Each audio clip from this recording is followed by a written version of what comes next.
মেডিকেলে পড়ার সুযোগ পেয়েও ভর্তি অনিশ্চয়তায় আরিফা। এসএসসিতে জিপিএ 5 পেয়েছি, তারপরে এক সময় বাগেরহাট থাকার মতো টাকা পয়সা ছিল না, খুলনায় কিভাবে থাকবো। তারপরে আব্বু অনেক চেষ্টা করলো, আম্মু কিছু গহনাগাটি ছিল সেগুলোকে বন্ধক দিছে, আব্বু কিছু লোন তুলছে। সামনে তো ভর্তি, জানি না কি হবে, আল্লাহ তাআলা কি করে রাখছে কপালে আমার। বাগেরহাটের কচুয়া উপজেলার গোপালপুর ইউনিয়নে হতদরিদ্র ভ্যান চালক শেখ আসাদুজ্জামান ও গৃহিণী হামিমা আক্তার হিমা দম্পতির বড় মেয়ে অদম্য মেধাবী আরিফা আক্তার বরিশাল সরকারি মেডিকেল কলেজে পড়ার সুযোগ পেয়েছেন, কিন্তু অর্থের অভাবে ভর্তি হতে এবং পরবর্তী সময়ে খরচ চালিয়ে যেতে পারবেন কিনা তা নিয়ে দুশ্চিন্তায় পড়েছেন তার বাবা মা। আরিফার পরিবার জানায়, বাবা মায়ের চরম দারিদ্রতার মধ্যে বেড়ে ওঠে আরিফা আক্তার। অদম্য মেধার কারণেই পারিবারিক প্রতিকূলতা থাকা সত্ত্বেও পড়াশোনায় কৃতিত্বের স্বাক্ষর রাখতে সক্ষম হয়েছে আরিফা। প্রাথমিকের ট্যালেন্ট পুল ও জুনিয়রে বৃত্তি পেয়েছে। ছোটবেলা থেকে লেখাপড়ায় প্রচণ্ড আগ্রহ ও বাবার ডাক্তার হওয়ার স্বপ্ন বাস্তবায়ন করতে আজ সে সরকারি মেডিকেলে পড়ার সুযোগ পেয়েছে। আমি এবছর 23 শিক্ষাবর্ষে মেডিকেল ভর্তি পরীক্ষায় 1971তম হয়ে বরিশাল শেরেবাংলা মেডিকেল কলেজে পড়ার সুযোগ পাইছি। মানুষ করতে পারে। যখন আমাদের বাচ্চা যখন 9 মাসে করবে, তখন ফ্যামিলি দিলে আমাদের চাকরি করে আমরা কাকি মহিলা মানুষ 6 নম্বর সুলতানের বউ, তুমি বললো তোমার বউ তো গর্ভবতী, তোমার স্বাস্থ্য কেন্দ্রে তোমার ট্রেনিং আছে, তোমার যাইতে হবে। সেখানে আমি গেলাম, প্রায় 200-250 আমরা ভাই ছিলাম, মানে যাদের স্ত্রী গর্ভবতী 200-250 লোক গেলাম। তো সবার সামনে খাতা দিছে, কলম দিছে, সবাই লিখতেছে, আমি আমি লিখতে পারি না। প্রতিদিন নিজের ভ্যান চালিয়ে কচুয়া থেকে বাগেরহাট সরকারি গার্লস স্কুলে নিয়ে যেতেন এবং ছুটি শেষে আবারও ভ্যানে বাড়িতে পৌঁছে দিতেন। প্রতিদিন প্রায় 30 কিলোমিটার বাবার ভ্যানে আসা যাওয়া করত আরিফা। প্রচণ্ড অর্থ কষ্টের মধ্যে মেয়ের পড়াশোনার জন্য বাগেরহাটের ছোট্ট একটি বাসা ভাড়া নেন তার বাবা। সংসার চালাতে হিমশিম খাচ্ছে, তার জন্য আমি অনেক ঘরে বসে চেষ্টা করি তার পাশে দাঁড়ানোর। আরিফার ছোট বোন 6ষ্ঠ শ্রেণীতে পড়ে। প্রচণ্ড অর্থ কষ্ট থাকলেও মা বাবা তাদের 2 বোনের পড়াশোনা বন্ধ করেননি।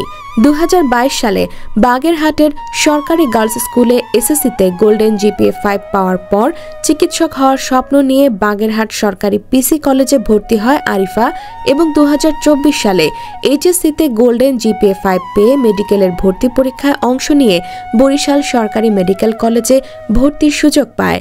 ভ্যান চালক বাবা ও মা সেলাই মেশিনে কাজ করে মেয়েকে এ পর্যন্ত আনতে তাদের ব্যাংক, এনজিও এবং স্বর্ণের জিনিস বন্ধক রেখে 2 লক্ষ টাকা ঋণ করতে হয়েছে। ভ্যান চালক হিসাবে সে হয়তো আমাদের ঠিকমতো সংসার চালাতে হবে, সংসার চালাতে হিমশিম খাচ্ছে, তার জন্য আমি অনেক ঘরে বসে চেষ্টা করি তার পাশে দাঁড়ানো। এমনিতে লোনের চাপ, অন্যদিকে ভর্তির অর্থ যোগান দেওয়া হতদরিদ্র মা বাবার পক্ষে কোনো মতেই সম্ভব নয়। মেডিকেলে ভর্তির সুযোগ পেয়ে আনন্দিত হওয়ার চেয়ে অর্থাভাবে ভর্তি হওয়া নিয়ে দুশ্চিন্তায় পড়েছেন হতদরিদ্র পরিবারের মেয়ে আরিফা আক্তার। ভালো ভালো টিচার দরকার, তারপরে সবাই কষ্ট হলেও এই শহরে এসেই থাকি। ক্লাস 8 থেকে বাগেরহাটে। হতদরিদ্র ভ্যান চালক শেখ আসাদুজ্জামান বলেন, আমি নিজের নামটাও লিখতে পারি না। যখন আমার এই মেয়ে তার মায়ের গর্ভে, তখন হাসপাতালে ডাক্তারের কাছে আমি স্বাক্ষর দিতে পারি নাই। বললাম যে আল্লাহ, আমার মতো বকালাম তুমি আর কি বানাবো না, আমার স্ত্রীকে সে লোক মেয়ে দুটো বাচ্চা দান করবা। আমি জানো আল্লাহ যেন আমার মনের আশা পুরায়, আমার দুটো মেয়ে যেন ডাক্তার হয়, আমি যেন আল্লাহর কাছে শুকরিয়া আদায় করি, যেন মানুষ মতো যেন মানুষ করতে পারি।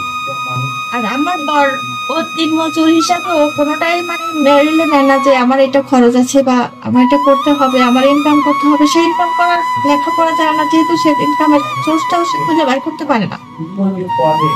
আমি ঘরে বসে 2-4 আনা ইনকাম করি, দর্জি কাজ করি, পরের অ্যাসাইনমেন্ট করি।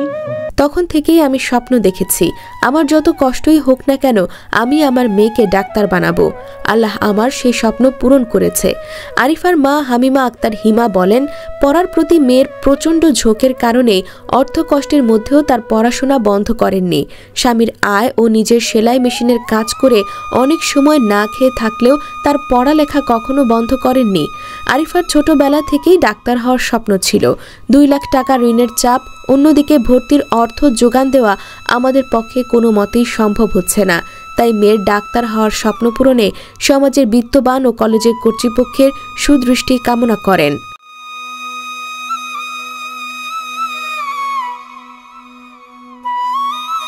তরিকুল মোল্লা, বাগেরহাট প্রতিনিধি।